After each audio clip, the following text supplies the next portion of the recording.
कंगना जी आपको कहना चाहती हूँ कि आपके 10-10 रुपए की टिकट लेके लोग आपको 3-3 4-4 घंटे तक नाचते हुए देखते हैं। आप तो कोई उनके तलवों के धुवन में नहीं हो, पैरों के धवन में नहीं हो गांधी जी की। जब उनके पैरों का नखून बन जाओ ना, तब अपने मुंह से गांधी जी का नाम लेना। आपके ही मोदी जी, आपके ही कर्तव्य पथ पर, जिसका नाम आपने राजपथ का नाम बदलकर कर्तव्य पथ रख दिया है ना, उसी कर्तव्य पथ पे अब आप हमारे ही राष्ट्रपिता की बेइज्जती कर रही हैं। ये इतनी शर्मिंदगी आ रही है। ये वही वीर सावरकर की बात कर रही है ना, जिन्होंने लिखित माफ़ी मांगी थी अंग्रेज़ों से कि मेरी जान बख्श दो। और आप हमारे राष्ट्रपिता का अपमान कर रही हैं, गांधी जी का अपमान कर रही हैं। तो मैं अपने देश भारत की बेटी ललकार के कहती हूँ कि मैं उसी गांधी की चिता पर खुद भूख हड़ताल करके मर जाऊंगी, लेकिन राष्ट्रपिता का अपमान हम लोग नहीं सहेंगे, क्योंकि हम चरखा चलाने में तो आपको बड़ा मजा आता है। तो फिर जब वो आपकी बेइज्जती करते हैं हमारे राष्ट्रपिता की, तब आप अपने चरखे से, उसी चरखे के धागे से अपना मुंह क्यों सिल लेते हो? कि कंगना रनौत आप सिर्फ नाचने के लिए ही बनी है, धुनके लगाने के लिए ही बनी है। तो और आप ये मत सोचिएगा कि आपको पुरस्कार इसलिए मिला कि आप बहुत अच्छे नागरिक हैं, बहुत अच्छा बोलती हैं। आज संदीप ने लगातार कंगना रनावत के बयान ज़्यादा वायरल होते रहे। पहले आपने भी पहले इंटरव्यू दिए थे कई कंगना रनावत के खिलाफ, लेकिन अब उन्होंने फिर कहा है कि हमें आज़ादी जो है वो वीर सावरकर और नेताजी सुभाष चंद्र बोस जैसे लोगों से मिली है। देखिए, कंगना जी तो पहले भी बहुत कुछ कहती रही थी, अब भी बहुत कुछ कह रही हैं। उन्होंने तो ये भी कहा था कि हमारे को आज़ादी 2014 में मिली है, ठीक है। तो मैं तो कहूँगी मोदी जी की आप इतनी बड़ी भक्त हैं, तो क्यों आप ये हमारे राष्ट्रपिता का अपमान कर रही हैं? ये वही वीर सावरकर की बात कर रही हैं ना आप, जिन्होंने लिखित माफ़ी मांगी थी अंग्रेज़ों से कि मेरी जान बख्श दो। और आप हमारे राष्ट्रपिता का अपमान कर रही हैं, गांधी जी का अपमान कर रही हैं। और हाँ, ये तो आपके ही मोदी जी, आपके ही कर्तव्य पथ पर, जिसका नाम आपने राजपथ का नाम बदलकर कर्तव्य पथ रख दिया है ना, उसी कर्तव्य पथ पे अब आप हमारे ही राष्ट्रपिता की बेइज्जती कर रही हैं। ये इतनी शर्मिंदगी आ रही है मेरे को इतना अच्छा नहीं लग रहा है कि हमारे ही कर्तव्य पथ, हमारे ही देश में, हमारे ही राष्ट्रपिता को कोई एक नचनिया आके बोलेगी कि तुम्हारा राष्ट्रपिता ये करता है, हमारे को तो वीर सावरकर पता है। जो आपने बुलबुल के पंख बोला है, वो ऐसे, मैं तो खुद जाके आई हूँ, वहाँ पे सुराख की जगह नहीं थी, एक खिड़की नहीं थी, वहाँ रोशनी तक नहीं आ पाती थी। वहाँ बुलबुल 30-40 किलो के आदमी को उठा के कैसे ले जाएगा? भाई ये बुलबुल है, हेलीकॉप्टर है। मैं तो यही कहूँगी मोदी जी, आपने इसीलिए उनको इतनी सिक्योरिटी दे रखी है कि वो राष्ट्रपिता के बेइज्जती करेंगे, और उनको सिक्योरिटी मिल गई है। मैं तो कहूँगी आप जिन भी लोगों को लेके जाते हो, सबसे पहले साबरमती आश्रम लेके जाते हो, फिर वहाँ पे चरखा चलाने में तो आपको बड़ा मज़ा आता है। तो फिर जब वो आपकी बेइज्जती करते हैं हमारे राष्ट्रपिता की, तब आप अपने चरखे से, उसी चरखे के धागे से अपना मुंह क्यों सिल लेते हो? लेकिन कंगना रनावत ने यह भी कहा है कि भूख हड़ताल करने से और डांडी मार्च करने से कोई आज़ादी नहीं मिलती। देखिए, वाह, डांडी मार्च करने से कोई आज़ादी नहीं मिली है, हमने लड़के आज़ादी ली है। ऐसे तो मैं तो कंगना जी आपको कहना चाहती हूँ कि आपकी 10-10 रुपए की टिकट लेके लोग आपको 3-3 4-4 घंटे तक नाचते हुए देखते हैं। आप तो कोई उनके तलवों के धुवन में नहीं हो, पैरों के धवन में नहीं हो गांधी जी की। जब उनके पैरों का नखून बन जाओ ना, तब अपने मुंह से गांधी जी का नाम लेना। वो इतने बड़े महान शख्सियत थे। उसी के साथ साथ कंगना रनावत ने यह भी कहा है कि मैं महात्मा गांधीवादी नहीं हूँ, मैं सुभाष चंद्रवादी हूँ। हमारे ही देश में, हमारे ही राष्ट्रपिता को वो आप गाली दे रही हो। मेरे को तो शर्म आ रही है आप जैसे औरत पर। हमने डांडी मार्च करके आज़ादी ली है ना, तो वो है साबरमती के संत तूने कर दिया कमाल। आप ही लोग तो गाते हो ये इलू इलू गाने वाले लोग। अब जब तक ये बोलोगे तो साबरमती के संत इतने बड़ा पद है ना, आप लोग क्या जानो। लेकिन कहीं ना कहीं इससे, जहाँ एक तरफ मोदी जी भाषण दे रहे थे राजपथ मार्ग पे, वहीं दूसरी तरफ कंगना रनावत ने उसी जगह पे बैठ के ये सब बयान दिया है।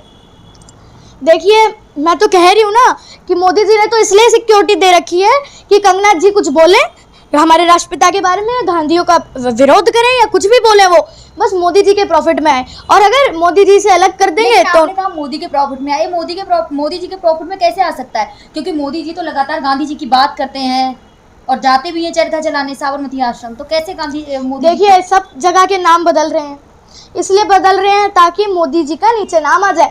तो मैं तो मोदी जी आपसे यही कह रही हूँ कि आप अपना नीचे नाम लिखना बंद कर दीजिए। आप लोग अपने आप नतीजा देखेंगे कि जो जगहों का नाम बदल रहा है ना, वो अपने आप रुक जाएगा, क्योंकि ये सब मोदी जी अपने नाम के लिए करा रहे हैं। कि जो भी पहले से हो रहा है काम, जो भी बना है वो सब मिट जाए और सीधा डायरेक्ट मोदी जी का नाम आ जाए। मैंने तो कभी नहीं देखा। लेकिन कंगना रनावत वही है जिन्हें पद्मश्री पुरस्कार मिला है, Z+ की सुरक्षा भी मिली है। मैं तो कह रही हूँ कि हमारे राष्ट्रपति का अगर विरोध होगा ना तो मैं अपने देश भारत की बेटी ललकार के कहती हूँ कि मैं ही उसी गांधी की चिता पर खुद भूख हड़ताल करके मर जाऊंगी, लेकिन राष्ट्रपिता का अपमान हम लोग नहीं सहेंगे, क्योंकि हम उनके बच्चे, हम जानते हैं कि कैसे उनकी इज्जत करनी है। ये नचनिया लोग क्या जाने जो इलू इलू गाना गाते हैं, उनको कैसे पता कि हमारे राष्ट्रपिता का क्या बलिदान था, क्या उन्होंने किया है। वो लोग तो कुछ जानते भी हैं तो उनको यही पता है कि 2014 में आज़ादी मिली है। लेकिन अगर 2014 में, कंगना का एक पुराना बयान था कि 2014 में आज़ादी मिली, अगर 2014 में आज़ादी मिली है तो अभी जो आज़ादी का 75वां महोत्सव मनाया गया था वो कौन से साल का मनाया गया? देखिए, ये तो मैं इन लोगों को क्या ही कह सकते हैं। अब आप खुद जानते हैं।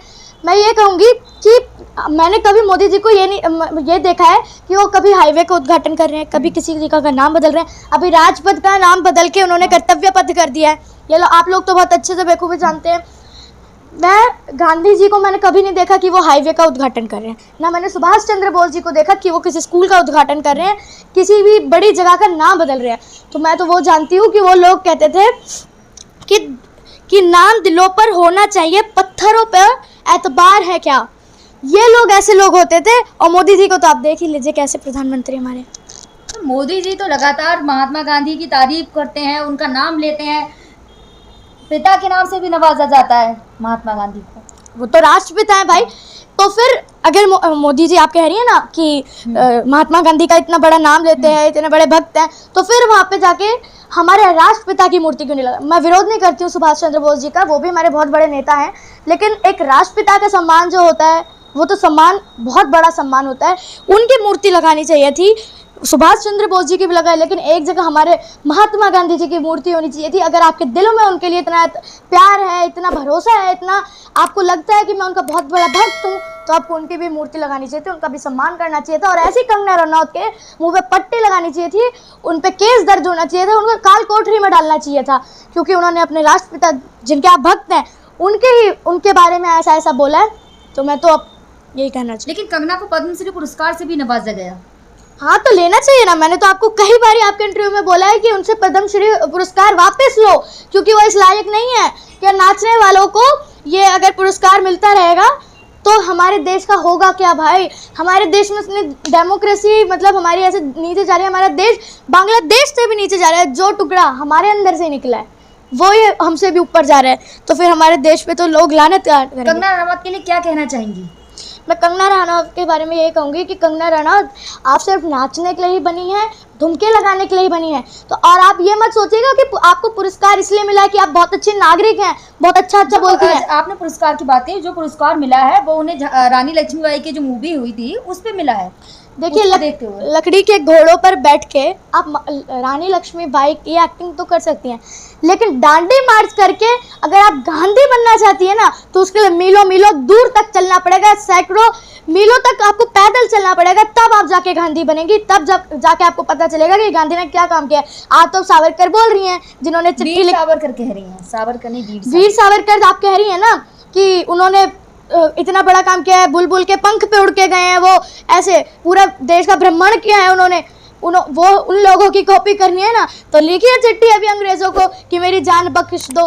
यही करना है ना उनके। लेकिन गांधी बनने के लिए जो तपस्या करनी है ना, वो आप जैसे लोगों को तो पता भी नहीं होगा। आप तो उन लोगों की पैरों की धवन भी नहीं हो।